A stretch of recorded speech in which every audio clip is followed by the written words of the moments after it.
Bonjour Nico, Salut Antoine. de quoi on va parler aujourd'hui? Alors aujourd'hui, on va parler de réécrire le passé, de transfert et de contre-transfert, de stratégie d'accompagnement, un peu d'inconscient, et je te garde une petite question bonus pour la fin.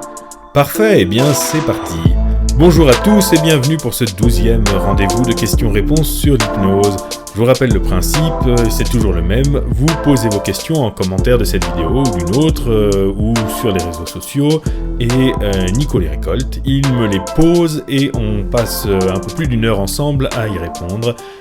Vous pouvez poser n'importe quelle question, des cas, des débats, des polémiques, ça peut être des questions courtes ou des questions longues, toutes sortes de questions. Et du coup, quelle va être la première question pour aujourd'hui, Nico ? Eh bien, la première question est la suivante. Que pensez-vous de ce que certains appellent le rewrite en régression, donc la réécriture pas seulement un travail sur les sous-modalités, mais aussi de faire ce qu'on n'a pas fait, par exemple, ou de dire ce qu'on n'a pas dit dans la situation qui s'est passée. La personne trouve assez cathartique et efficace, personnellement, et souvent assez drôle, mais est-ce qu'il y a des contre-indications justement à cette pratique-là ? Alors donc il s'agit de régression, donc ça c'est assez d'ailleurs c'est intéressant parce que ça va donner une certaine continuité à ce dont on a parlé la dernière fois quand on a parlé justement donc il y avait des questions sur est-ce qu'il faut faire revivre ou faire revoir le trauma dans le cas des traumas, et on avait parlé notamment du récit, du fait de pourquoi pas revenir quand même à la source du problème pour pouvoir le raconter. Et finalement, ça va un peu dans le même sens, ça va compléter probablement. Alors l'idée de rewrite, de réécriture, c'est l'idée de venir modifier un souvenir, en fin de compte, de modifier une expérience. Et je crois comprendre dans la question qu'il y a d'évoquer en fin de compte une certaine peur qui circule parfois que si on va travailler sur le souvenir et modifier le contenu du souvenir, est-ce que ça pose problème, est-ce que ça peut créer des faux souvenirs, des choses comme ça. À mon avis, il doit y avoir un peu cette idée-là derrière la question, de ce que j'entends. Mais déjà, je pense quand même que c'est intéressant parce que c'est l'occasion de revenir sur la régression. On en avait déjà parlé, mais c'est un des phénomènes majeurs en hypnose, hein, vraiment, qu'on le veuille ou non d'ailleurs, qu'on oriente les gens vers une régression ou non. C'est beaucoup d'expériences hypnotiques vont être naturellement de forme régressive. La régression, c'est le phénomène par lequel une personne va finalement retrouver les modes de fonctionnement qu'elle avait à tel ou tel âge antérieur, et en se prenant pour la personne qu'elle était à ce moment-là, en croyant avoir tel ou tel âge antérieur. Et c'est intéressant parce que Erikson nous disait que la régression est basée sur deux phénomènes principaux, qu'en réalité c'est pas un phénomène à part, c'est une combinaison de deux phénomènes qui sont l'amnésie et l'hypermnésie. C'est-à-dire qu'en fin de compte, si je régresse par exemple à 1997, à ce moment-là, je me crois en 1997, du coup j'ai l'âge que j'avais à ce moment-là, ça veut dire que j'ai oublié tout ce qui s'est passé en 2000, en 2010, en 2018, en 2019, j'en ai aucune connaissance. Si vous parlez avec moi et que vous me demandez, qui a gagné la Coupe du Monde en 98 ou en 2018, j'en ai aucune idée à ce moment-là, puisque je le sais pas, c'est pas encore passé. Donc il y a une amnésie de toute une période spécifique bien déterminée de ma vie. Ce qui fait que ça va créer une hypermnésie dans le sens où ça va permettre à certains souvenirs plus frais à cette période-là d'être plus disponibles, même si évidemment il faut prendre ça avec beaucoup de pincettes, parce que ça peut être des souvenirs comme ça peut être une façon pour l'inconscient d'être créatif, puis de compléter finalement les trous, c'est-à-dire ce dont je me souviens pas. Par exemple, si j'ai dit... si à un moment donné je régresse dans l'enfance et que je dis « Ah bah oui, je me souviens très bien qu'au Noël dernier j'ai eu ci et ça comme cadeau », c'est possible que ça soit vrai, ou c'est possible que à ce moment-là mon inconscient m'ait créé une sorte de souvenir extrêmement précis pour rendre l'expérience plus réaliste, mais qui soit pas vrai pour autant. Donc la régression c'est ça, hein. Par contre, si en hypnose je revois devant moi une scène où il y a l'enfant Antoine là qui était petit en train de jouer dans la cour de ses grands-parents, ça, c'est pas de la régression, c'est autre chose. Mais moi, je suis encore moi-même. Je vois un enfant de l'extérieur. Souvent, quand on parle de régression, on mélange un petit peu les deux, quoi. Je veux dire, on parle de régression un peu au sens large, c'est-à-dire tout travail sur le souvenir et sur le passé. En réalité, normalement, la régression, c'est si la personne redevient l'enfant, ou redevient celui qu'il était. Et s'il voit un enfant, ou s'il voit une version de lui antérieure, c'est plutôt un phénomène de souvenir hypnotique, c'est-à-dire un souvenir, mais poussé dans une expérience d'une telle qualité qu'elle sera qualifiable de hypnotique. Mais bon, on va faire simple, on va parler des deux en gros, parce que souvent on peut passer de l'un à l'autre assez facilement. En plus, en ayant quelques questions, quelques suggestions, on peut facilement plonger une personne dedans ou ressortir. Mais c'est vrai que très souvent on va être amené à faire un travail là-dessus, faire un travail sur le passé. Alors, quand je dis sur le passé, en réalité on travaille jamais avec le passé. Le passé il est ce qu'il est et lui il ne sera pas changé. On travaille avec une représentation qu'on a au présent du passé, c'est-à-dire en gros... J'allais dire le souvenir, mais on verra, je vais y revenir là-dessus. Mais c'est même pas tellement avec le souvenir, c'est avec une expérience métaphorique qui s'inspire de faits réels. Mais c'est toujours une fiction. Toute expérience d'hypnose est une fiction. Mais une fiction qui peut être un film d'époque, qui peut prendre place, enfin qui peut prendre date il y a 10 ans, il y a 20 ans, il y a 30 ans, ou même dans 10 ans, dans 20 ans et dans 30 ans. Donc c'est une fiction qui peut s'inspirer de faits réels pour avoir l'air de se passer dans le passé. Mais donc à partir de là, je peux en faire en fait ce que je veux.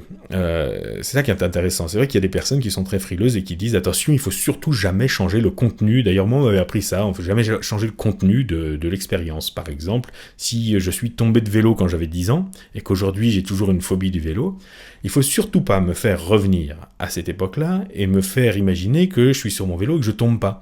Parce que ça serait changer mon souvenir, c'est la pire des choses possibles, non, il faut que je me souvienne de ma chute.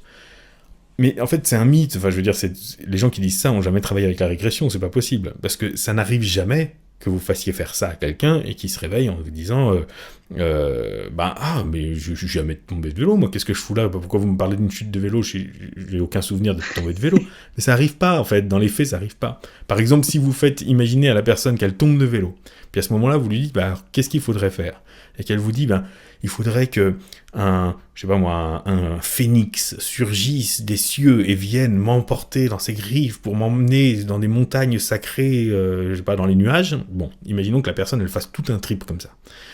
Il y a zéro chance pour qu'elle se réveille en disant « Ah si, quand j'étais petit, moi, un jour, j'ai failli tomber de vélo, puis il y a un phénix qui est arrivé, puis il m'a embarqué, et puis il m'a emmené dans des montagnes sacrées, dans les nuages. » Jamais. La personne ne confond pas l'expérience hypnotique avec ce qui lui est vraiment arrivé. C'est deux cases différentes, le souvenir et l'expérience hypnotique. À moins d'un hypnotiste vraiment malveillant qui va lui dire « Et vous vous souviendrez de ça, et voilà ce dont vous vous souviendrez. » Mais sinon, ça n'arrive pas spontanément. Donc la régression n'est pas la même chose que le faux souvenir, et que la mémoire en général, qu'un travail sur la mémoire. C'est un travail sur une représentation virtuelle.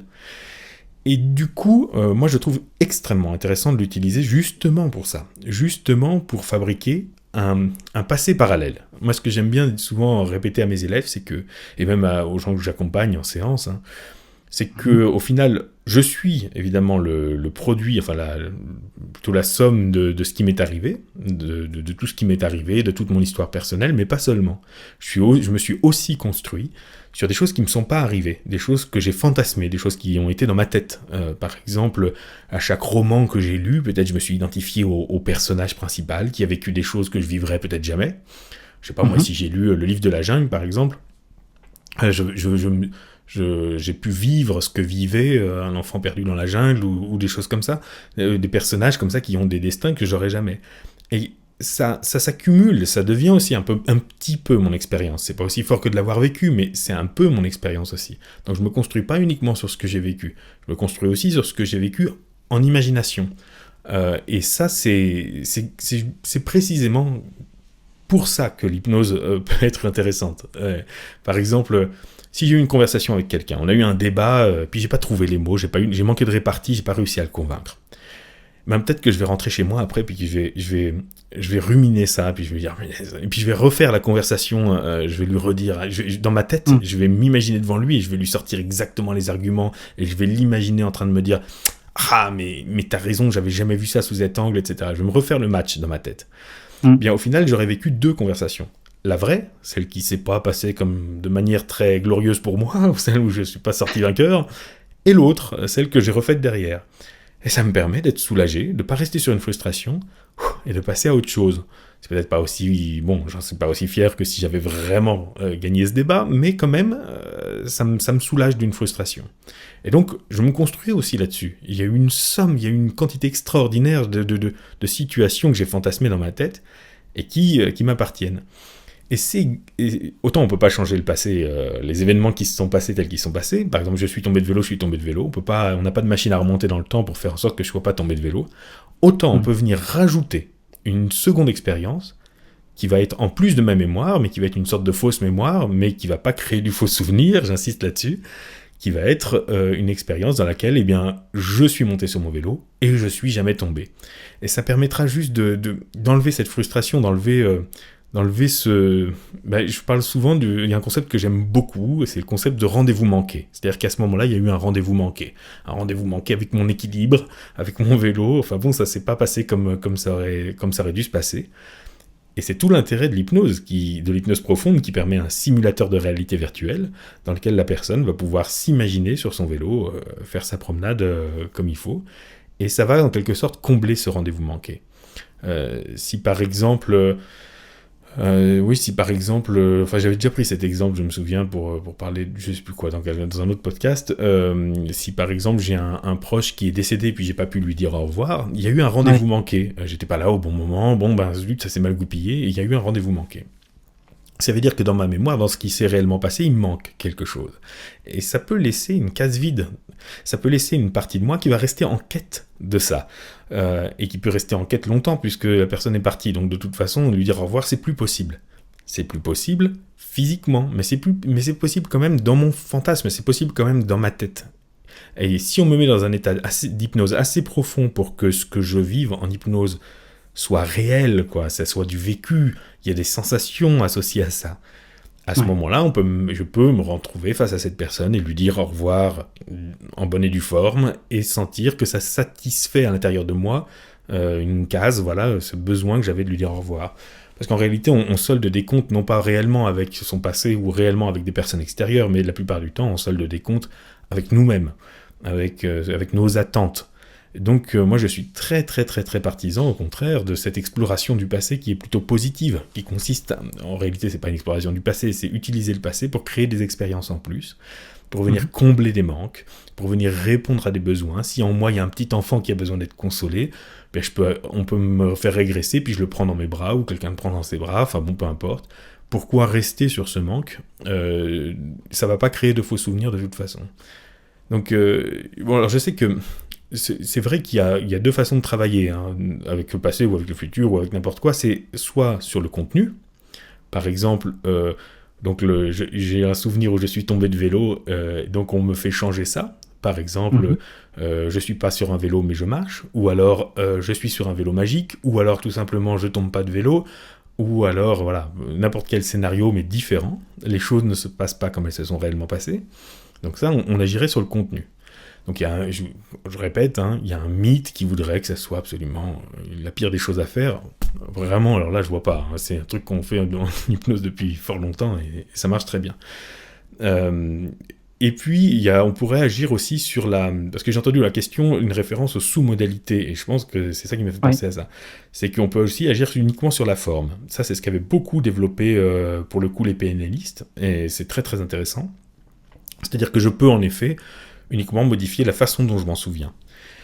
J'agis toujours sur la même expérience. Enfin, je me vois en train de tomber de vélo, par exemple. Justement, au lieu de le vivre de l'intérieur, au lieu d'être moi-même en régression totale l'enfant qui tombe de vélo, eh bien, je vais par exemple me voir de l'extérieur, ou peut-être même me voir de l'extérieur sur un écran qui est tout petit, ou en noir et blanc, ou au contraire en grand, en couleur, ou rajouter une musique, ou baisser une musique, ou baisser les voix, enfin agir sur uniquement les réglages. Hein, j'en avais parlé la dernière fois, mais c'est vraiment l'idée on préserve l'expérience, on ne touche pas au contenu. Ça marche très très très bien aussi, parce qu'en effet, c'est pas ce dont je me souviens qui guide mon émotion, enfin c'est un peu ce dont je me souviens, mais c'est beaucoup la façon dont je m'en souviens. C'est un peu ce à quoi je pense, mais c'est beaucoup la façon dont j'y pense. J'en avais parlé la dernière fois, mais c'est vrai que si j'imagine mon plat préféré de l'intérieur, c'est-à-dire je suis dans ma peau, il est là devant moi dans l'assiette, et puis je suis là, je vais pouvoir saliver.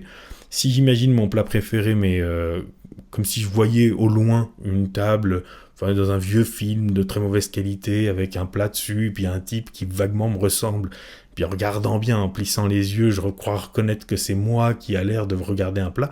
et probablement ça va me créer beaucoup moins d'émotions et ça va moins me faire saliver.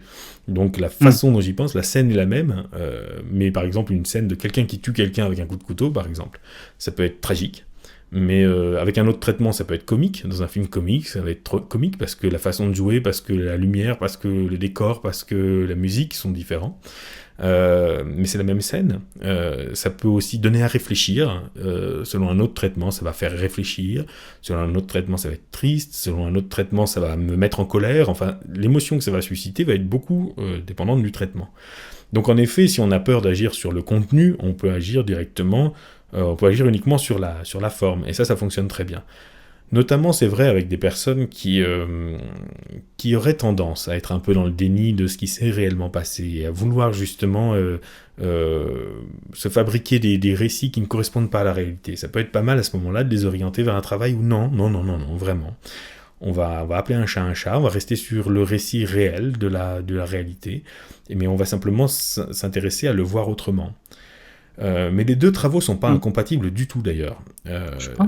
C'est ce que j'allais dire, je pense qu'ils sont complémentaires. Ouais. Absolument, et c'est intéressant de faire l'un et l'autre, justement, peut-être l'un avant l'autre, enfin dans n'importe quel ordre, mais de toute façon il y a le souvenir, et la personne, comme je le disais tout à l'heure, l'expérience imaginaire va pas remplacer son souvenir, c'est autre chose.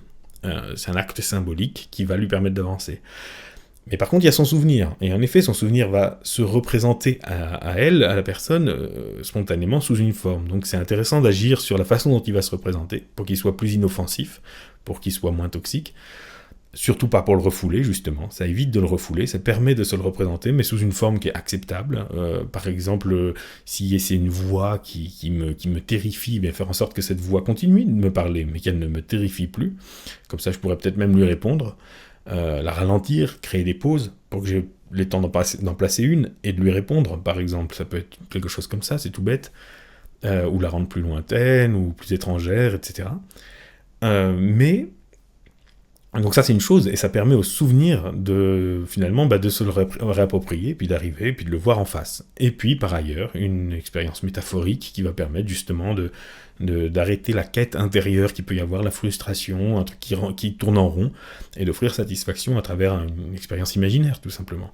Mais la plupart des expériences de régression sont en réalité juste des expériences imaginaires. C'est-à-dire que vraiment c'est juste des expériences symboliques, qui n'ont qu'un vague rapport avec le passé de la personne, mais on fait en sorte qu'il se passe dans le passé parce que c'est plus personnalisé.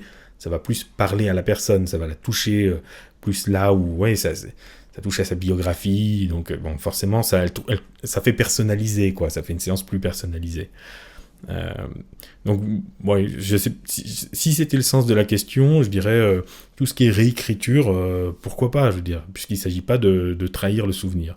Et puis par ailleurs, travail sur les sous-modalités, sur la forme, excellent aussi. Voilà. Les deux peuvent être combinés en une séance d'ailleurs, ça peut être, ou en plusieurs séances, mais ça peut être au contraire très très complémentaire. Ok, super. Je te propose de passer à la question suivante du coup. Très bien. J'ai pas de questions complémentaires. Avec plaisir. Ok, alors, la notion de transfert contre transfert et tout ce qui est supposition en séance, est-ce que c'est si mauvais ? Si ça part d'une intuition de parce qu'on a pu vivre de manière personnelle et que ça peut aider le sujet à bouger, est-ce qu'on peut tout de même s'en servir pour s'aider et pour aider la personne ? Qu'est-ce que tu penses de ça, toi ? Alors, transfert contre transfert avec intuition, je suis pas complètement sûr de savoir ce que la personne qui a posé la question a dans l'idée, mais je vais répondre avec ce que m'évoquent les mots. J'avais un peu évoqué ça, l'idée du transfert, moins du contre-transfert, mais enfin j'avais un peu évoqué ça, en parlant du fait que il arrive que certaines personnes aient besoin de transférer sur nous un certain rôle. Par exemple, le rôle de l'adulte de référence, protecteur, et à ce moment-là, il faut qu'on soit cet adulte de référence protecteur le temps d'un accompagnement. Et ça, au contraire, ça fait partie du métier. Donc il y a un transfert positif qui va être intéressant à laisser la personne faire durant la séance, à condition de bien le couper en dehors. Ça peut tout à fait être, par exemple, imaginons une personne qui ne soit jamais... personne n'a jamais été fier d'elle et elle a attendu que quelqu'un soit fier d'elle dans le passé et la part enfantine d'elle attend ça, etc. Pourquoi pas, il peut s'avérer, il peut se trouver qu'on voit que la personne essaye de faire en sorte qu'on soit fier d'elle. Eh bien, on peut le refuser, hein, on peut faire en sorte que ça se passe autrement et qu'elle obtienne cette fierté autrement. Mais pourquoi pas l'assumer dans un premier temps et faire en sorte qu'elle accomplisse une sorte d'exploit et qui permette de lui dire, ben voilà, vous voyez, je suis fier de vous, ou de lui montrer qu'on est fier d'elle. Donc à ce moment-là, elle va transférer sur nous une fonction qui appartient en réalité à son histoire et on peut assumer cette fonction parce qu'il y a un début et une fin à ce transfert. Il y a un but et donc on va accomplir ce but. Et en plus de ça, j'avais évoqué ça, je me souviens, dans un autre podcast, je mettrai la référence, je mettrai le lien dans la description de la vidéo, mais il y a ces contre-transactions, en fait, la personne s'acquitte, notamment en payant la séance, donc c'est vrai que ça permet d'annuler éventuellement les attentes qu'il pourrait y avoir, le contre-transfert notamment, ça permet d'être au clair là-dessus. Après, dans le mot transfert, souvent quand on parle de transfert en hypnose, on parle aussi d'une problématique, dont on parle pas assez souvent d'ailleurs, même dans les formations, c'est souvent un sujet assez tabou, c'est les transferts un peu plus, qui échappent un peu plus au contrôle du praticien. Par exemple, des transferts sentimentaux, voire amoureux, ou des transferts érotiques. Alors ça, c'est un classique aussi, notamment avec l'hypnose, il faut être très honnête. L'hypnose est une relation très chaleureuse, où on est souvent amené à observer quelqu'un. Pendant une séance d'1 heure, 1h30, on regarde, ou moins, mais bon, on regarde quelqu'un très attentivement, et parfois quelqu'un qui va s'abandonner, qui va se relâcher, s'abandonner à une sorte de détente, comme ça, qui peut être assez belle, et qui peut entraîner une sorte un ressenti un peu ambigu de la part du praticien comme de la part du patient.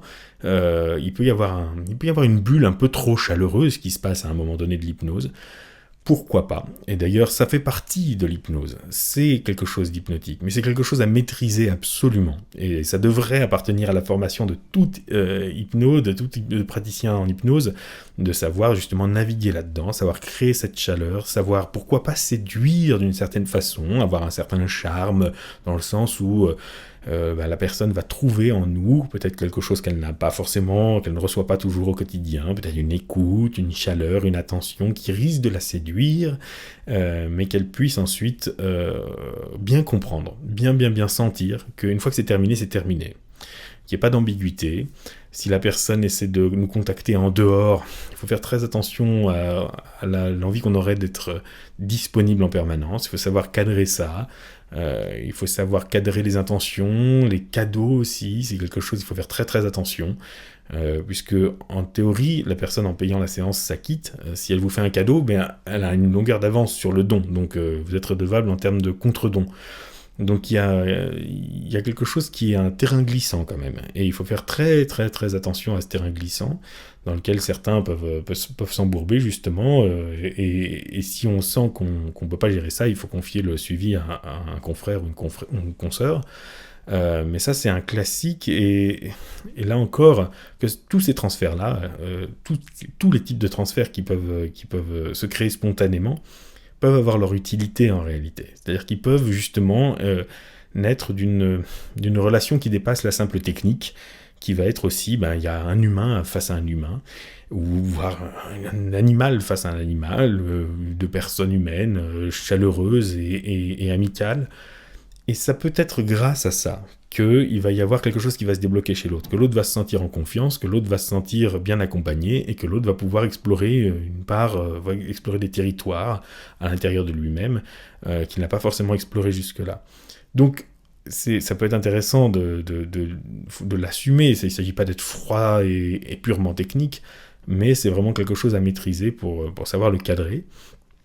Donc je crois comprendre dans la question qu'il y a l'idée que quand il y a une relation comme ça qui se crée, une véritable bulle, un véritable rapport hypnotique, au sens où non seulement l'autre n'entend plus que ma voix, mais moi je ne vois plus que lui aussi, pendant l'espace de la séance, il est ou elle est la seule personne qui compte au monde, et la seule chose qui compte au monde, il est mon monde, elle est mon monde durant une séance. Donc évidemment c'est très fort, et que ça peut créer des sortes d'intuitions. J'ai compris, dans la question il y avait l'idée de l'intuition, c'est ça ?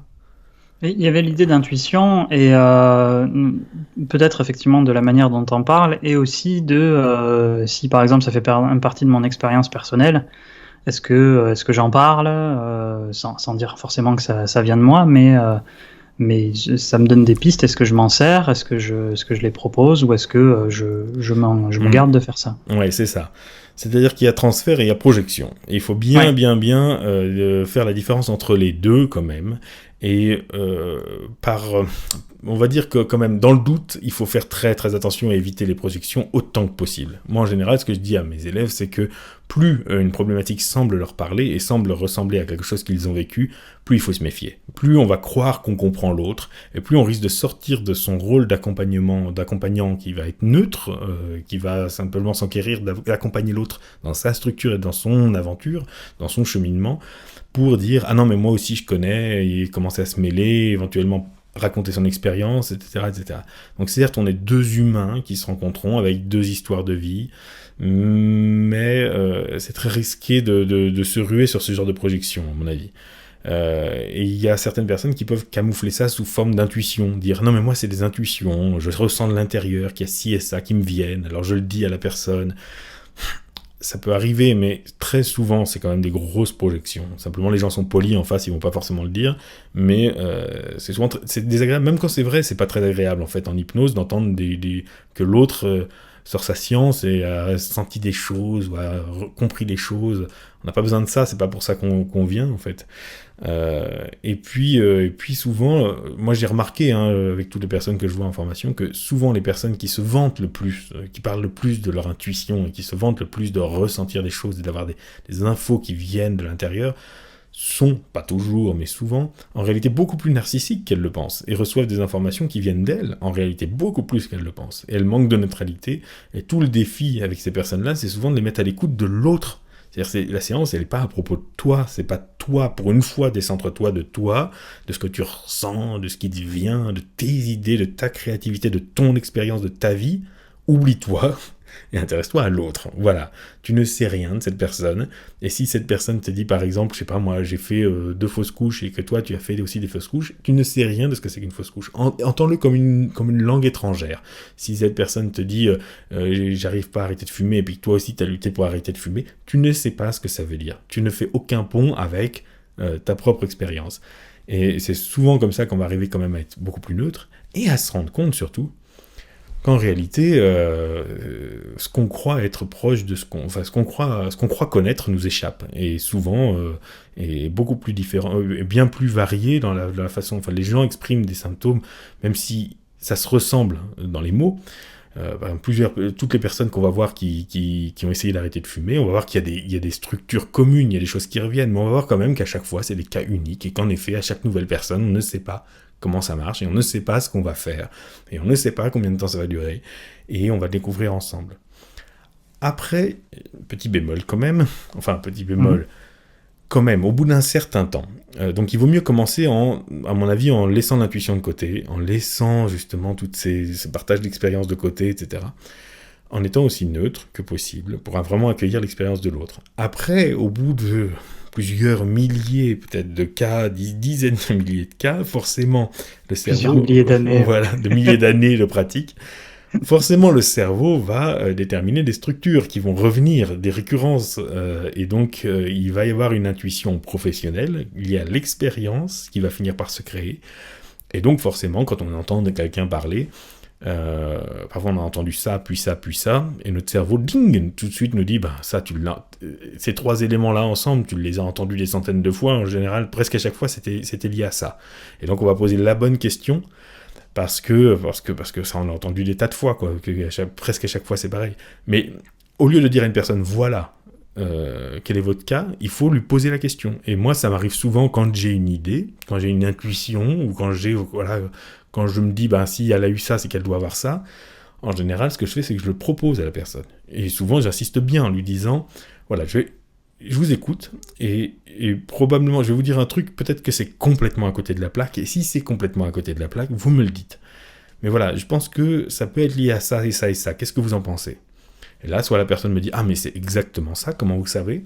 Ce qui arrive souvent, mais soit elle me dit, non, je comprends l'idée, mais non, dans mon cas, c'est pas ça. Ce qui arrive aussi. Donc là, mon intuition est contredite, et il faut rester ouvert à ça. Voilà, on a le droit d'avoir des idées, on est quand même, on traverse d'idées, Mais c'est une chose d'avoir des idées, on ne peut pas ne pas en avoir. Je veux dire, mon cerveau, il est là, il écoute quelqu'un, je ne peux pas être totalement neutre. Je suis traversé d'idées qui me viennent. Elle m'a donné des informations, j'ai des idées, j'ai des intuitions, ça me rappelle des trucs, forcément. Mais je tiens ma langue, quoi. Je vais pas forcément, dès que j'ai un truc... Ah mais oui, bien sûr, ça, vous dites ça, mais en fait, c'est en lien avec ça, parce que je connais quelqu'un qui... Non, je tiens ma langue, ça c'est à l'intérieur de moi. Éventuellement, je pose des questions, je m'intéresse à l'autre, donc j'essaie de laisser d'un côté ce bouillonnement d'associations d'idées qui me viennent forcément, et de l'autre côté, l'acte professionnel que je fais, qui consiste à accompagner la personne de la façon la plus neutre possible. On est là pour elle, et c'est sa séance, et c'est pas ma séance, quoi. Donc là-dessus, je dirais, moi je dirais quand même privilégier la neutralité. Ne vous ruez pas sur cet argument de l'intuition pour faire des projections énormes, grosses, vraiment, souvent en plus c'est des clichés, oui mais si vous avez ça, c'est en lien, c'est souvent un peu de la psychologie de comptoir, pas toujours, mais souvent les projections sont de la psychologie de comptoir, ou alors une très très grosse présence. On voit bien, par exemple, je vois bien quand il y a des gens qui font des exercices sur les métaphores guidées, qui vont dire par exemple où est-ce que vous imaginez, je m'imagine sur une plage. Ah bon, bah alors ressentez bien la chaleur du sable sous vos pieds, écoutez les bruits des vagues, etc. Puis l'autre va vous dire, mais moi ce que j'aime c'est me promener hors saison sur une plage de galets dans le nord de la France, et là à la nuit tombante, et pour moi j'étais là-bas. Et on voit bien la façon dont la personne s'est fabriqué une expérience plus vite que son sujet. Il est parti plus vite que le sujet dans une expérience le sujet il était même pas, quoi. Je veux dire, il était complètement ailleurs.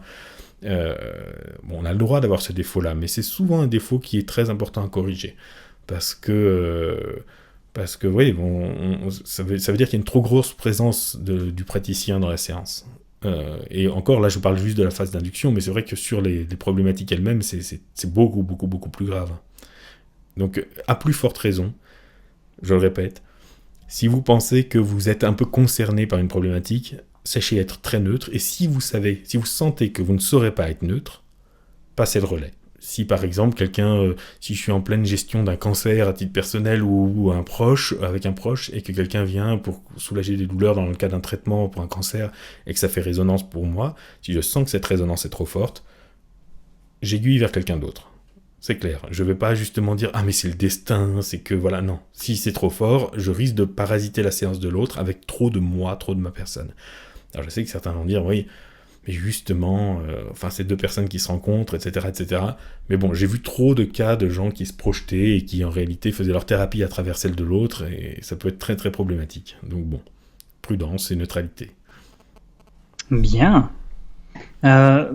J'avais la question suivante, si t'es ok, qui est un peu sur l'axe de l'accompagnement aussi, mais sur un point différent. Est-ce que tu es prêt à passer cette question ? Oui. Ok, du coup, la question. À quel point est-ce pertinent de dévoiler sa stratégie d'accompagnement au client ? Par exemple, la stratégie d'Erickson, là, qui fait faire de l'écriture automatique aux patientes pour faciliter leur faculté à se dissocier d'une partie du corps lors de l'accouchement. Est-ce qu'elle fonctionnerait aussi bien si on explique le but à la personne ? Il y a évidemment des surprises à laisser au client et aucune fausse promesse à faire, ça d'accord, mais expliquer à quelqu'un qu'on va l'accompagner vers un swan, par exemple, pour permettre une mise en lien avec des parties inconscientes, est-ce que ça peut favoriser l'apparition justement des phénomènes ou du résultat qu'on a annoncé en amont ? Est-ce que toi, c'est quelque chose que tu fais, ça ou pas ? Alors, c'est une question un peu dense, mais ouais. Je vais voir. Alors, j'avais parlé en effet, je crois la dernière fois, quand on a parlé de l'écriture automatique, d'un usage détourné de l'écriture automatique qu'Erickson décrit, où il apprend donc à des patientes, enfin du coup des parturiantes, qui sont donc des femmes qui se préparent à l'accouchement. Il leur apprend l'écriture automatique pour leur apprendre à se dissocier d'une partie de leur corps, voilà, d'une façon indirecte.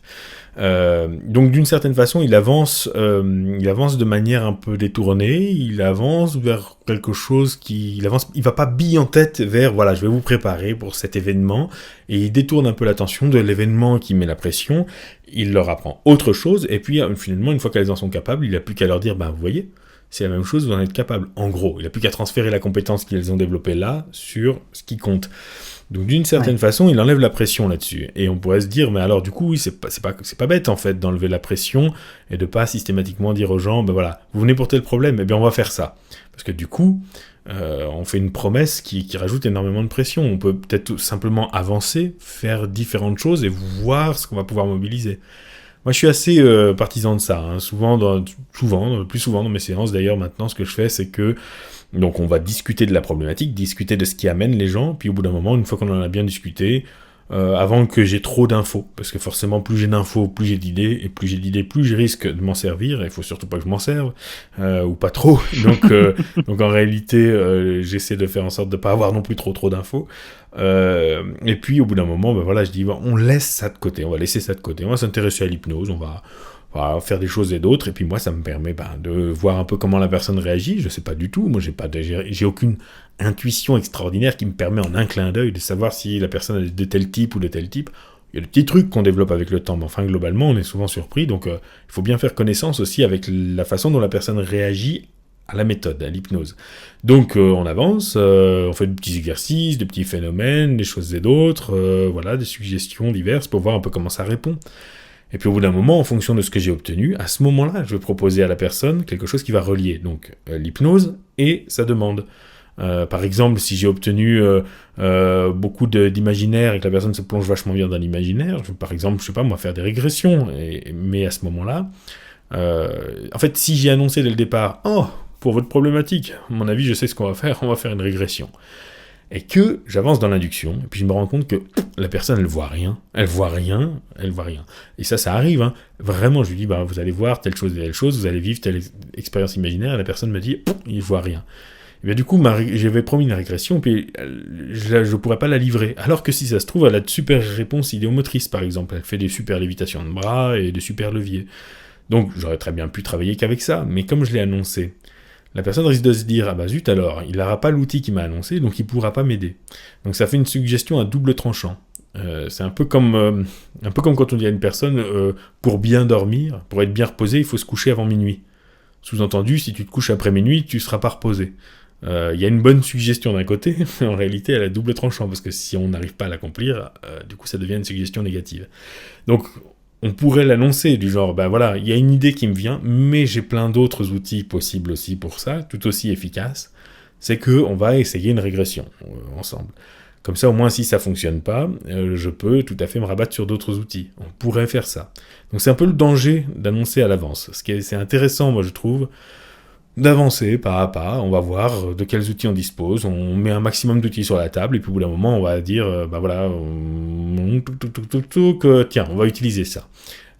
Par exemple, c'est tout bête, mais je vois souvent des gens qui installent des signaux oui-non, idéomoteurs, par exemple, en disant, voilà, je vais m'adresser à votre inconscient. Je vais m'adresser à lui directement, et s'il souhaite me répondre oui, votre main droite va s'élever dans l'air toute seule, de façon totalement automatique. Et s'il souhaite me répondre non, votre main gauche va s'élever toute seule dans l'air de façon totalement automatique. Est-ce que l'inconscient est d'accord pour ça ? Puis là, vous avez une personne, si ça se trouve, il n'y a rien qui bouge. Et du coup, qu'est-ce qu'elle va se dire, la personne ? Elle va se dire, zut, mes bras bougent pas, c'est que mon inconscient veut pas travailler, il veut pas venir, il veut pas être là, enfin, qu'est-ce qui va se passer ? On n'arrivera jamais à travailler. Elle va commencer à se mettre une pression énorme. Pourquoi ? Parce que j'aurais demandé une lévitation du bras en posant une question, donc c'est relié déjà à un sens pour la personne, alors que j'ai même pas vérifié si l'iodomoteur fonctionnait bien avec cette personne avant. Et encore pire, si je demande d'emblée, est-ce que votre inconscient est d'accord pour travailler avec vous sur cette problématique ? Et là, il n'y a rien qui bouge. La personne, elle déprime d'un coup. Enfin, je veux dire, c'est horrible ce que je lui fais. Je lui fais vraiment un sale coup, là. Non, il faut que, d'abord, pour du beurre, j'ai testé les lévitations. Par exemple, à 3, votre main droite va monter toute seule. Hop, je teste. Si ça marche, super, nickel. À 3, votre main gauche va monter toute seule. Super, la main gauche, elle monte. Là, c'est bon, j'ai une main gauche qui est capable de monter, j'ai une main droite qui est capable de monter. À ce moment-là, je rajoute un sens. À ce moment-là, je vais dire, ok, maintenant, voilà, je vais poser des questions à votre inconscient. Main droite égale oui, main gauche égale non. mais parce que je sais que ça marche. Donc j'ai avancé pas à pas, sans rien annoncer, sans annoncer la couleur, comme ça, voilà, j'ai pas fait d'annonce. Vous voyez, c'est comme dans certains jeux de cartes où on fait des annonces, ou au billard on peut faire des annonces de coups, etc.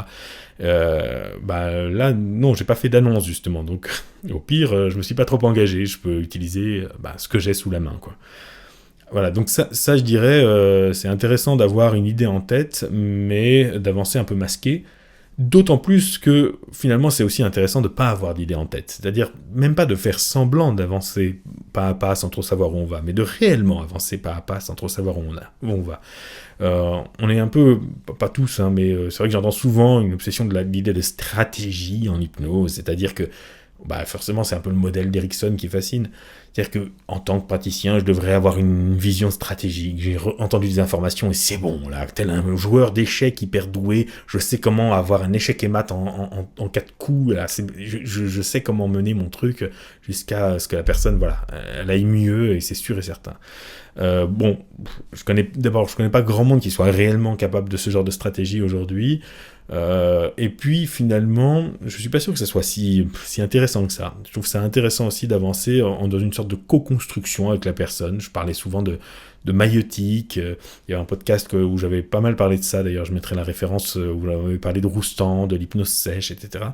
Je suis assez pour quand même. C'est le numéro 6. Numéro 6, bon, parfait. Je mettrai quand même le lien dans la description pour que vous y alliez directement. Et donc, ouais, cette idée d'avancer un peu pas à pas en voyant ce qui se passe, vraiment dans une attitude de je ne sais pas ce qui va se passer, vous non plus, on va être curieux de le découvrir. Et de tisser comme ça, on tire sur un petit bout de fil, et puis finalement on tire, et puis toute la bobine finit par venir. On n'est pas obligé d'avoir une stratégie à l'avance. Et quand on fait comme ça, souvent, ça donne à la fin l'impression que tout était pensé à l'avance, et c'est extraordinaire, mais mon Dieu, mais vous saviez que j'allais réagir comme ci, et comme ça. Bon, là, on peut tout à fait dire, oui, bien sûr, tout est sous contrôle, mais enfin, en réalité, on fait voilà, sur le moment, quoi.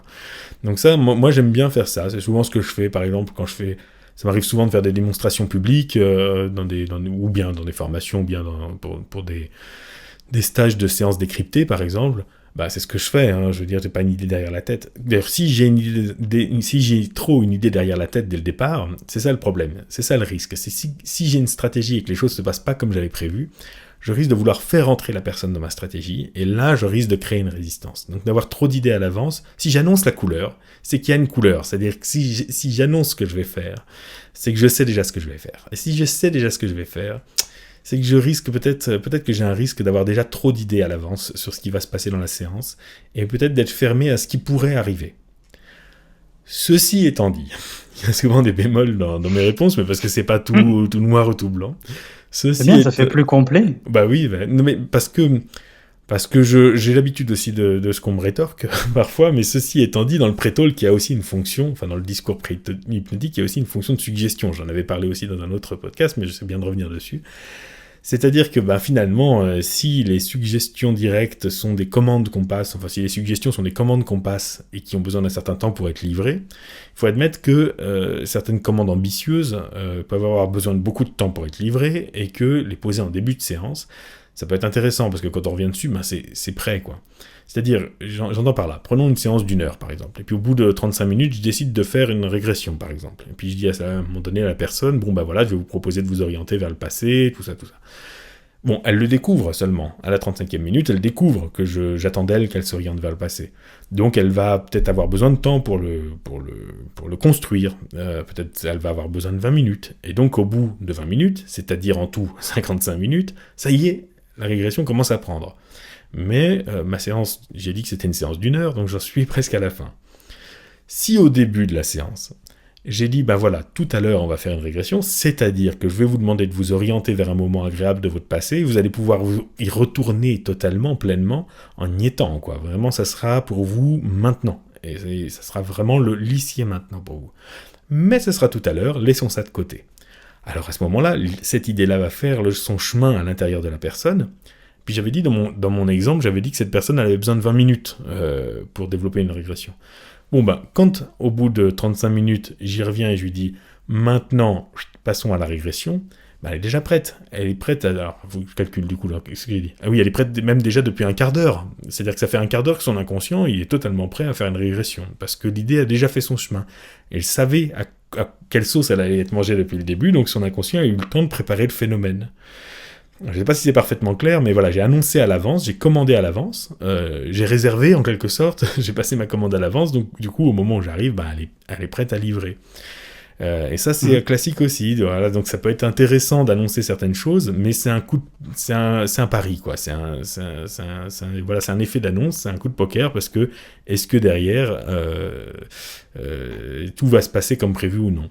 Ce qui est bien, c'est, je dirais, peut-être faire la différence entre une première séance et une autre séance, quoi. La première séance, vraiment, je vais faire connaissance avec la réceptivité de la personne, donc j'y vais mollo, pas trop prétentieux quand même, pas trop sûr de moi, et puis après, une fois que je connais un petit peu comment fonctionne la personne, je vais pouvoir annoncer un peu plus franco, quoi. Je sais à peu près ce qui marche et ce qui marche moins, donc je vais pouvoir quand même peut-être faire des effets d'annonce qui vont être intéressants.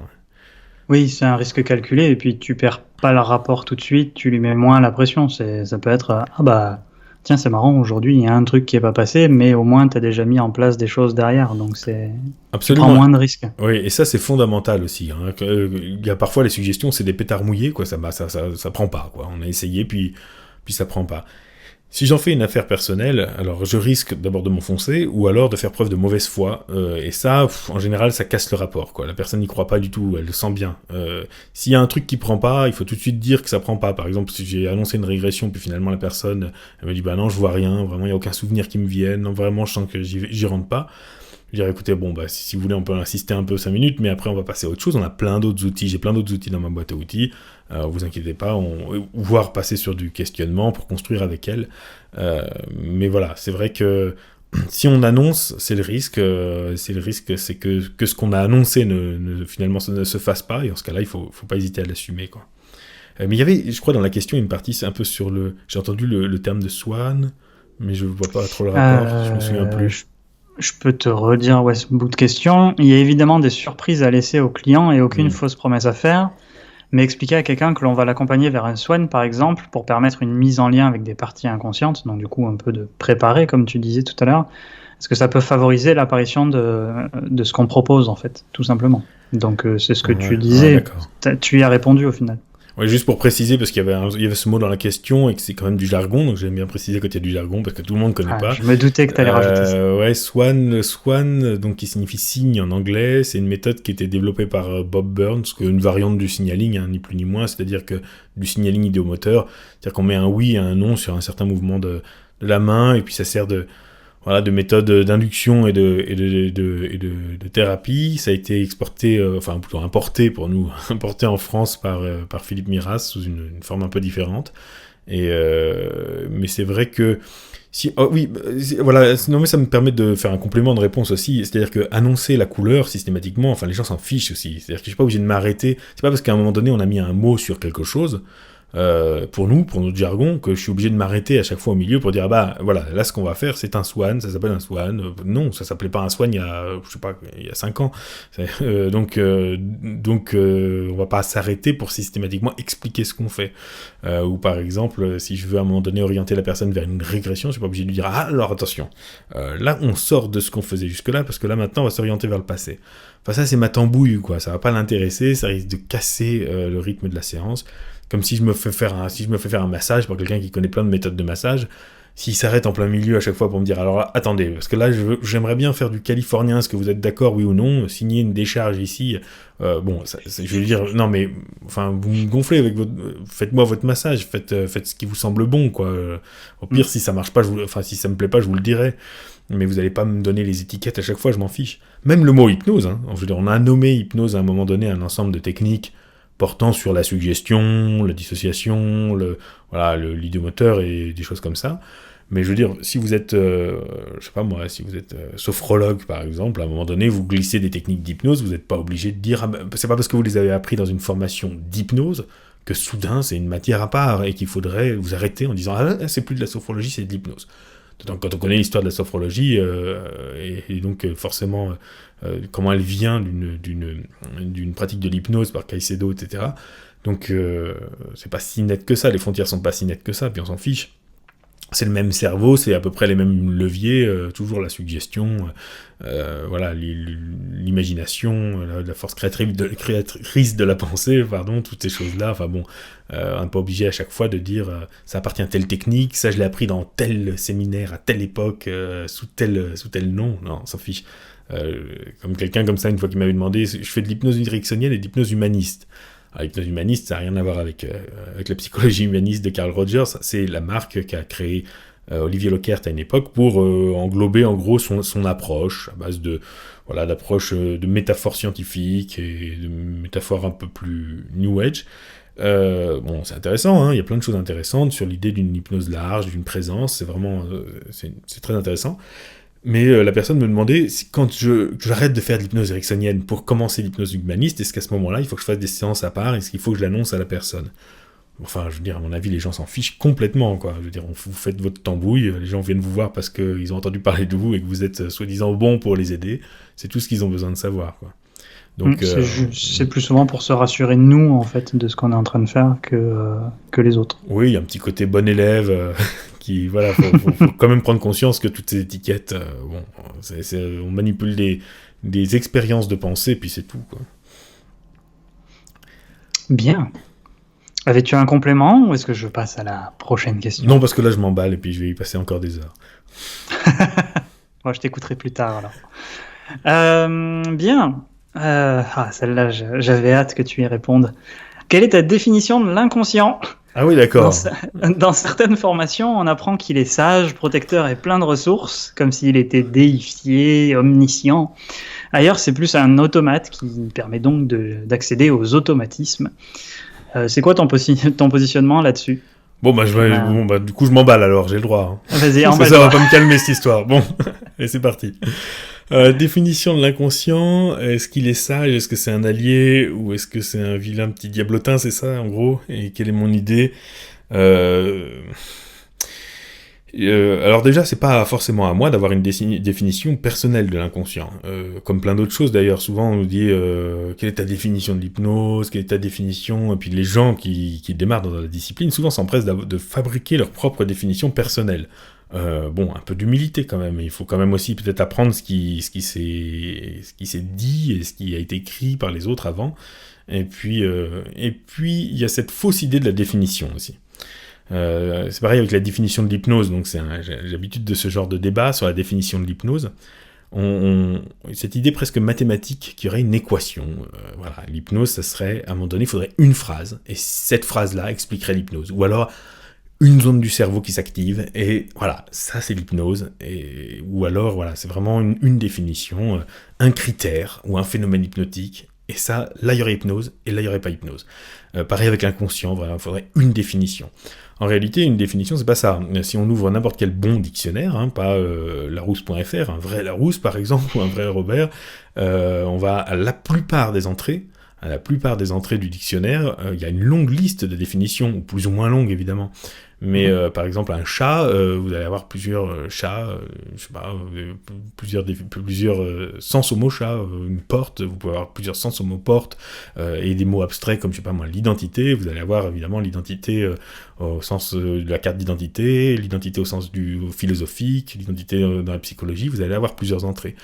Ben c'est pareil pour l'inconscient. Alors là, pour le coup, s'il y a un mot qui est vraiment polysémique et ambivalent, c'est le mot inconscient. Il a plein de sens, et c'est très bien. Et une définition n'est pas précise parce qu'elle se réduit à une équation. Ça, c'est une fausse idée. C'est vraiment un cliché issu probablement d'une forme de théorème mathématique, d'une idée du théorème mathématique.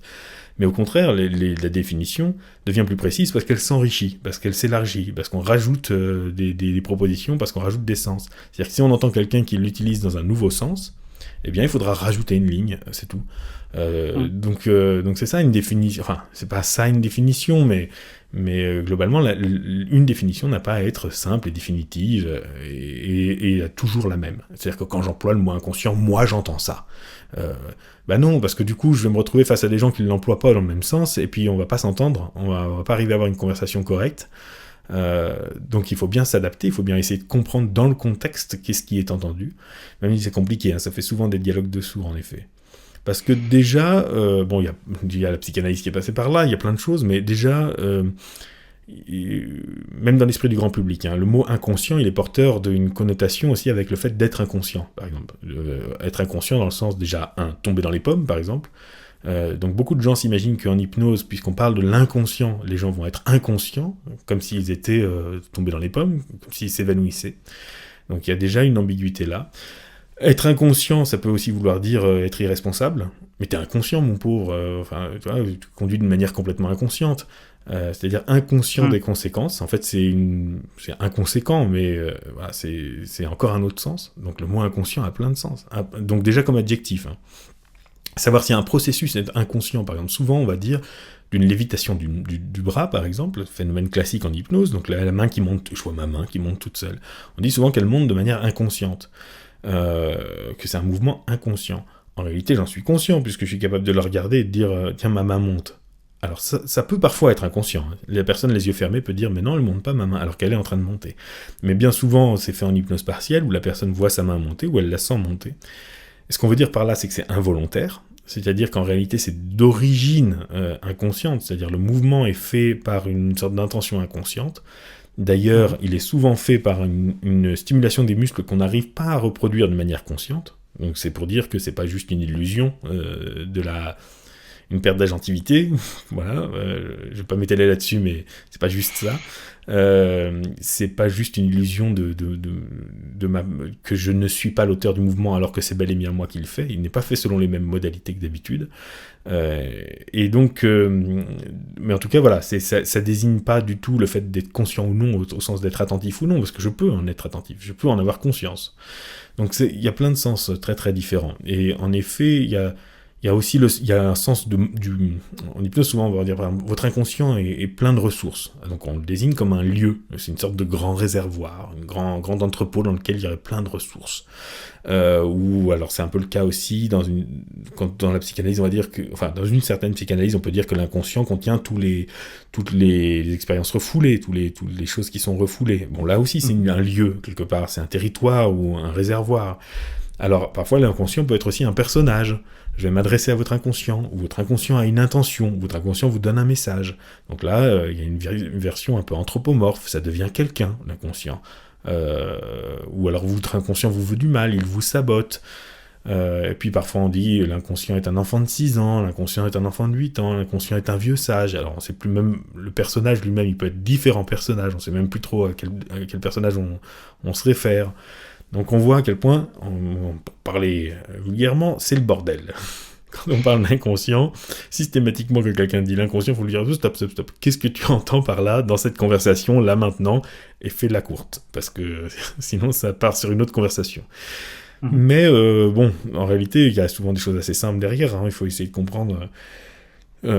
Disons que donc ça peut être un lieu, ça peut être une personne, et puis après il faut savoir aussi si c'est un lieu ou une personne ou autre, si la personne qui emploie ce mot elle y croit ou pas. Par exemple, moi je peux dire en séance à une personne, je vais m'adresser à votre inconscient, je vais lui poser des questions et il va me répondre, par exemple. Ou alors c'est votre inconscient qui va m'écouter, réfléchir à votre place, donc j'en parle comme d'une personne. Et moi je suis assez d'accord avec Erikson là-dessus. Pour le coup, pour moi c'est une métaphore, c'est-à-dire ça ne veut pas dire que je crois pas aux fantômes, donc je ne crois pas qu'il existe à l'intérieur de la personne une sorte de petit personnage qui s'appellerait l'inconscient. C'est une métaphore opérationnelle, c'est-à-dire qu'en parlant comme ça c'est plus simple en gros, on fait comme s'il y avait une personne, comme si c'était une autre personne, une tierce personne à qui on s'adresse. Et ça fonctionne très très bien. Donc, et en plus, c'est très très hypnotique. Et dès qu'on dit à quelqu'un qu'on va s'adresser à son inconscient, très souvent, elle commence déjà à partir en hypnose. Donc ça marche très bien. Pour autant, je ne crois pas qu'il existe un lieu ou même une personne. Voilà, c'est pas, à mon avis, pas si simple que ça. Puis moi, je suis pas scientifique, ni philosophe, j'ai pas à avoir une définition. Je m'en fiche. Je suis un praticien, je suis un homme de terrain. La seule chose qui m'intéresse, c'est ce qui marche. Donc j'ai à avoir des concepts opérationnels. Donc si on me dit là tu te contredis ou là t'as pas une définition claire, à la limite je trouve que j'ai des définitions qui sont pas si mal pour un artisan de terrain, mais l'important c'est est-ce qu'elle marche ou pas. Donc voilà, c'est pour ça que je disais la métaphore de l'inconscient. Si moi je m'adresse à l'inconscient comme à une personne, j'ai pas de compte à rendre à la science là-dessus. C'est juste un outil de travail, c'est juste Voilà, c'est juste mon burin, mon marteau, je suis un artisan et moi j'arrive à faire un truc avec ça. Il y a des définitions par exemple qui peuvent être plus exactes, par exemple des définitions neurologiques par exemple, fournies par les neurosciences, qui vont être peut-être plus justes, plus modernes, plus proches de la réalité, mais qui vont pas, moi, je veux dire en séance, qu'est-ce que vous voulez que je fasse de ça? C'est un outil beaucoup trop complexe, je vais pas commencer à parler du cerveau aux gens dans le moindre détail avec des termes compliqués. Si je leur dis je vais me parler à un petit bonhomme en vous qui correspond à la partie inconsciente de vous qui possède telle ressource, ça marche, on se comprend, et on a une carte très simple qui nous permet de naviguer. Voilà, c'est pas une photo GPS, mais c'est une carte simple, un schéma, voilà, hop, et ça marche. Là-dessus, voilà, quand même, il y a un truc. On va prendre un petit exemple. Imaginons que je sois à côté d'un ami ou d'une amie en terrasse d'un café, par exemple, en train de boire un verre et on papote. On va l'appeler Jocelyne. Tiens, je suis avec Jocelyne en train de boire un café. Et puis on regarde devant nous une scène où il se passe une agression. Là, il y a quelqu'un qui se fait voler son sac. Alors on regarde la scène avec beaucoup d'attention, hein. Puis, derrière, la police dit, est-ce qu'il y a des témoins? Donc on fait oui, nous. Alors on se fait interroger chacun de notre côté. Puis moi je dis, bah voilà, oui, le monsieur, il portait un pull rouge, là, puis il a agressé une dame qui portait un gilet vert. Puis à côté, il y avait un monsieur avec un petit chien blanc. À ce moment-là, je sais pas quelle heure il devait être exactement, mais j'ai entendu les cloches de l'église qui ont sonné, donc il devait être 11h. Et puis il y avait comme une odeur de brûlé dans la rue, etc. Et puis peut-être que Jocelyne, de son côté, elle a interrogé, elle dit, bah voilà, il y avait un grand monsieur, moustachu, qui a agressé une petite dame assez jeune. Et puis il y avait à côté de ça, elle va dire, il y avait comme une odeur de poulet rôti. Et puis à ce moment-là, j'ai entendu la sirène des pompiers qui passait au loin. Donc on a raconté la même scène, on a vu donc il y aura probablement plus de choses en commun quand même dans nos récits, mais il y a des tas de choses qui diffèrent. Nos yeux n'ont pas vu la même chose, nos oreilles n'ont pas entendu la même chose. Donc si on me demande à moi, qu'est-ce que vous en pensez à votre avis, qu'est-ce qui s'est passé exactement, je vais donner un résultat, je vais donner une synthèse, je vais prendre les informations dont j'ai eu conscience, donc ce que je crois avoir vu, ce que je peux raconter de ce que j'ai vu, ce que je peux raconter de ce que j'ai entendu, de ce que je peux raconter de ce que j'ai senti. Et puis je vais fournir une synthèse et puis dire à mon avis, voilà, ça s'est passé comme ci, comme ça, puis il y avait à mon avis un complice là, etc. Et puis Jocelyne de son côté, elle va prendre ses infos à elle et fournir une synthèse et puis peut-être arriver à une conclusion différente. Mais il n'empêche que, finalement, si on était au même endroit et qu'on a regardé la même scène, le personnage avec le petit chien que j'ai vu, moi, Jocelyne, elle l'a pas fait attention, mais ses yeux l'ont vu, dans son champ de vision, il a bien été là. Le son des cloches, elle l'a pas décrit, mais ses oreilles l'ont forcément entendu, puisqu'il était là, parce qu'on était ensemble. La sirène des pompiers, moi j'ai pas le souvenir d'une sirène des pompiers, mais mes oreilles l'ont entendu, ce son est bien rentré dans mes oreilles, bien rentré dans mon cerveau. Ça veut dire que pour chacun d'entre nous, il y a quelques informations qu'on est capable de raconter, qui font partie de notre vécu conscient. Et si on les synthétise, si on les prend entre eux, on a un avis qui est notre avis conscient. C'est mon avis sur la question, si je prends ces infos-là. Mais ça veut dire que mon cerveau a perçu des tas d'autres infos, dont celles que Jocelyne a décrites. Des tas d'autres infos qui, visiblement, font pas partie de mon expérience consciente, mais qui ont été perçues quand même. Donc elles sont là, elles sont en vrac, elles sont dans un réservoir à l'intérieur, mais elles sont pas utilisées pour fabriquer mon vécu. Elles sont inconscientes. Conscient, ça veut dire conscient, ça veut dire co-scient, ça veut dire pris ensemble, connu ensemble. C'est-à-dire qu'il y a certains éléments que j'ai pris ensemble pour fabriquer mon vécu, et puis il y en a d'autres, des pièces du puzzle qui sont encore éparses et puis qui n'ont pas servi à la construction de cette expérience. Maintenant, si on me met dans un état d'hypnose, qu'est-ce qui se passe? Si on me met dans un état d'hypnose, je vais pouvoir justement accéder à ces pièces-là. Et je vais pouvoir fabriquer une expérience plus vaste. Et si dans cet état d'hypnose, on me dit « Maintenant, décrivez-moi la scène », il y a des chances que je dise j'ai entendu les cloches et j'ai entendu une sirène de pompiers, j'ai senti une odeur de brûlé, puis il y avait aussi une odeur de poulet grillé, j'ai vu tel personnage et tel autre personnage. Je risque d'accéder à des informations qui n'étaient pas disponibles jusque-là, en hypnose assez profonde quand même. Mais qui ont bien été perçues par moi à un niveau inconscient. Mais du coup, elles vont devenir conscientes, c'est-à-dire qu'elles vont commencer à se rassembler ensemble pour fabriquer une nouvelle synthèse. Et si on me demande mon avis sur la scène à ce moment-là, dans l'état d'hypnose, il est possible que j'ai un avis différent. Parce que j'aurai d'autres informations, donc j'aurai un autre point de vue. Eh bien, c'est exactement ça que ça sert l'hypnose. C'est-à-dire que si vous demandez à une personne, à votre avis, pourquoi vous n'arrivez pas à arrêter de fumer depuis 10 ans, elle va vous dire, je manque de volonté. Vous la plongez en hypnose et vous lui dites, maintenant que vous êtes en hypnose, dites-moi pourquoi vous n'arrivez pas. Et là, elle peut vous sortir autre chose, elle peut vous dire, je manque de confiance en moi. Mais elle a une vision à ce moment-là qui est beaucoup plus lucide et beaucoup plus claire, parce qu'il y a des voiles, il y a des biais qui sont levés, et elle accède à quelque chose de plus vaste, en réalité. Ça, c'est pas de moi, c'est pas mes théories à moi, hein. Je pourrais vous mettre des références si vous voulez un peu creuser ce sujet-là. Mais ça veut dire aussi que, donc, si on me plonge dans l'hypnose, ça veut dire que je peux commencer à m'agréger, on va dire, à agréger à ma personnalité des éléments qui d'habitude ne sont pas. Voilà, je deviens un personnage fabriqué de plus de pièces de puzzle.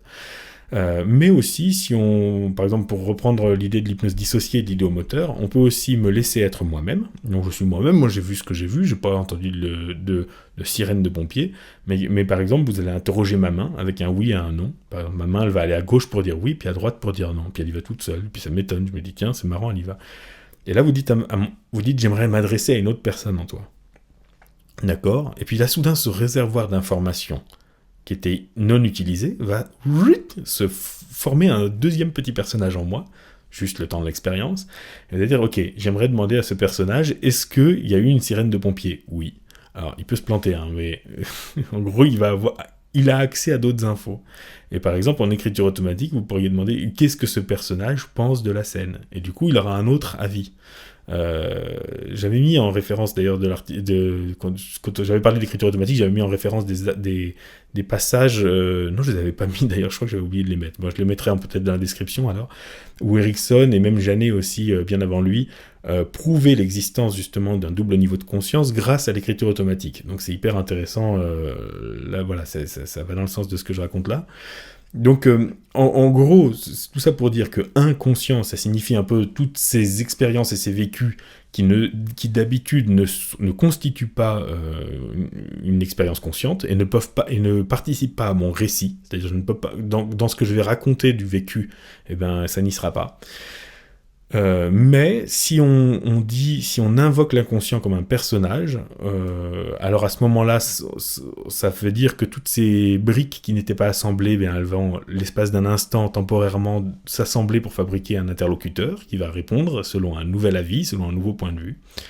Et ça veut dire aussi que quand on rentre dans l'hypnose plus profonde, où justement on va laisser de côté les limites de notre personnalité, on va pouvoir accéder à ces différentes briques. Alors, sans aller jusqu'à une mémoire absolue et sans aller jusqu'à être capable d'être la totalité de mes vécus inconscients, mais en tout cas on peut quand même élargir l'expérience, changer de point de vue, on peut faire pas mal de choses.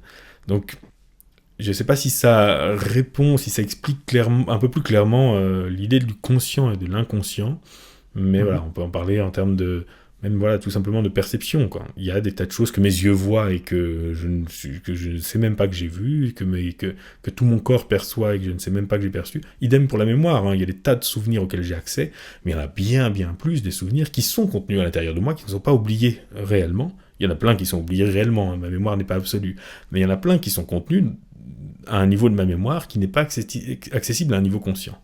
Ça, on le sait très bien, hein, quand on voit qu'un souvenir, par exemple, qui n'est pas accessible à un niveau conscient, entraîne un symptôme. Ça veut dire qu'il n'est pas absent. Il est bien là, mais la personne ne sait pas ce que c'est. Donc, n'importe quel souvenir refoulé, je veux dire. Ou quand un truc nous revient en mémoire, ça veut dire qu'il n'était pas perdu, mais tout ce temps, je n'arrivais pas à m'en souvenir. Ça prouve qu'il n'était pas accessible à la mémoire. Donc c'est pour ça que c'est ce qui faisait dire à des gens comme Erikson, par exemple, vous savez beaucoup plus de choses que vous ne savez, que vous savez que vous savez. Que vous savez que vous savez. Ouais. C'est-à-dire qu'il y a beaucoup plus de connaissances, d'informations et de compétences en vous que vous ne pouvez l'imaginer. Et c'est aussi pour ça que c'est tout l'intérêt de l'hypnose, en fait. C'est de s'embarrasser que moyennement de la synthèse, hein, c'est-à-dire de l'avis du conscient, qui est de toute façon ce que la personne peut comprendre de la situation et ce qu'elle est capable de faire à un niveau conscient n'a pas suffi. Sinon, elle n'aurait pas de problème. Elle n'aurait plus depuis longtemps. Donc l'idée, c'est de la faire devenir un peu plus qu'est-ce qu'elle est au quotidien et justement d'accéder à son inconscient. Donc dans un sens, oui, c'est un réservoir de comment dire, de ressources. Et quand on dit sage, ah oui, ça c'est important quand même. faut faire attention parce que du coup, on peut designer un peu ce qu'on veut par ça. Si je dis votre inconscient est un enfant de 6 ans, ça devient une suggestion et ça risque de devenir vrai. Et je risque d'avoir un interlocuteur en face de moi, du coup, qui va essayer de répondre à ma suggestion, c'est-à-dire qu'il va se comporter comme un enfant de 6 ans, il va répondre comme un enfant de 6 ans et ne rien savoir de plus que ce qu'un enfant de 6 ans peut savoir. Si je dis votre inconscient est un vieux sage, ça c'est plus intéressant comme suggestion probablement. Parce que ce que je lui dis, c'est d'agréger non seulement les informations dont vous disposez à l'heure actuelle, mais même peut-être des informations qui vont permettre une compréhension que vous n'avez pas encore et que vous aurez plus tard. Bon, c'est des informations que vous avez déjà, mais inconsciemment. De toute façon, elles ne vont pas vous tomber du ciel, donc il faut bien qu'elles soient venues quelque part. Mais je vais vous demander d'être, en tout cas la personne à qui je vais m'adresser, est une personne qui est plus que vous-même. Si je dis ça. Donc ça, c'est intéressant. Pas forcément, en fait, c'est pas forcément une vérité. C'est quelque chose qui devient vrai parce que je le dis. Donc si je dis votre inconscient est votre allié, c'est parce que je souhaite que ça devienne vrai. Donc j'ai parfois des collègues qui me disent « Mais c'est des conneries de dire que l'inconscient c'est le meilleur ami et que c'est l'allié et qu'il l'aide de l'intérieur. » Ok, peut-être que c'est pas le cas, a priori. Mais l'idée c'est que peut-être que notre travail consiste à faire en sorte que ça devienne le cas. Que en effet ça soit plus juste une machine automatique, un conditionnement un peu aléatoire qui n'a pas de sens, mais que ça devienne un allié, que ça devienne un thérapeute intérieur. Donc pourquoi pas utiliser ces suggestions, utiliser ces termes non pas comme une explication mais comme une suggestion, c'est-à-dire vraiment comme un vœu pieux pour que ça devienne vrai. Ok. Et ça rejoint un peu la stratégie d'accompagnement dont tu parlais juste avant. Ouais. Oui, et puis je veux dire, du coup, une chose toute bête et toute concrète, quand vous parlez d'inconscient, rajoutez c'est-à-dire derrière. Je vais m'adresser à votre inconscient, c'est-à-dire. Et derrière, vous donnez une explication très claire. Par exemple, si vous voulez vous adresser, par exemple, la personne dit « je fume et c'est plus fort que moi, à mon avis, ça vient de mon inconscient. » J'aimerais m'adresser à votre inconscient, c'est-à-dire à cette partie qui vous fait fumer. Et en réalité, au moins vous donnez la définition de ce que vous entendez par là et ce que vous attendez, à qui vous voulez vous adresser. Si la personne dit « je comprends pas, je trouve pas la solution à mon problème », eh bien j'aimerais m'adresser à votre inconscient, c'est-à-dire la partie qui, elle, est en mesure de comprendre la solution à votre problème. Donc, préciser à qui vous vous adressez, c'est pas une évidence, et puis surtout que vous risquez d'avoir, si la personne est un peu férue de psychanalyse ou d'autres choses, elle va ramener sa propre définition, c'est pas forcément la définition qui vous arrange. Donc en gros, l'inconscient ça peut être tout et n'importe quoi, donc faites en sorte que ça soit quelque chose qui vous arrange, en gros. Ok, super. Écoute, avant de passer à la question bonus, je voulais commencer à installer un compteur de moustachus et j'aimerais demander aux auditeurs s'ils te trouveraient pas peut-être mieux avec une moustache et donc du coup qui te conseillent là-dessus. Voilà. C'est pas faux, c'est mon inconscient qui met des moustachus partout. Question ouverte, voilà. Je te pose la dernière et puis on termine là-dessus. Ok. Allez. Écoute, c'est une question qui revient pas mal, que ce soit en privé ou alors sous les podcasts. On me demande pas mal si on va refaire un live un jour.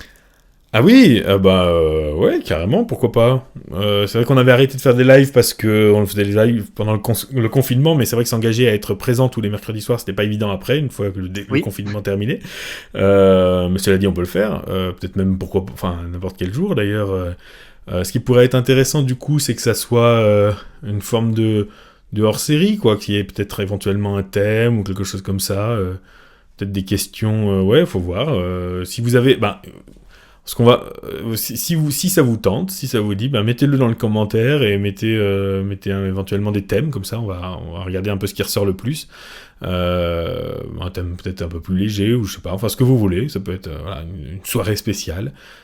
Mettez-le dans le commentaire et on va faire marcher la démocratie.